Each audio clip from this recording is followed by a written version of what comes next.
Ako si Rod, ang IT barista ng maraming pangarap. At gusto kong ibahagi sa inyo ang proseso kung paano ko abutin yun. Kaya tara, samahan niyo ako. At ngayong araw nga, ang last day ng training ko bilang barista. Pero dahil walang tigil ang ulan, kinansela ang pasok namin. At pagtingin ko nga sa labas, nakita ko na mataas na ang baha. Kaya hindi na rin ako lumabas. Mas binabuti ko na lang magtimpla ng paboritong inumin, ang matcha latte.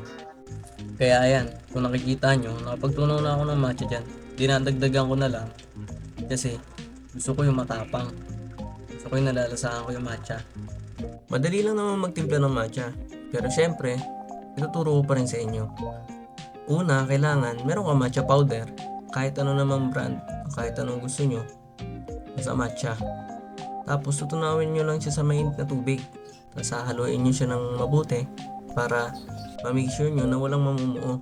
So dahil madumi yung lalagyanan ko kasi nagkamali ako dyan, nasalin ko agad yung matcha. So hinugasan ko siya ulit. Tapos nilagyan ko na ng yelo. Pinuno ko lang siya ng yelo. Dahil yan lang available na gatas sa ref namin, yan na lang din ang ginamit ko. Pero depende naman yan sa inyo kung anong gatas ang gusto nyo. Hindi ko siya masyadong pinuno. Kasi ilalagay ko pa yung matcha na ginawa natin kanina. Salo-halo lang ulit.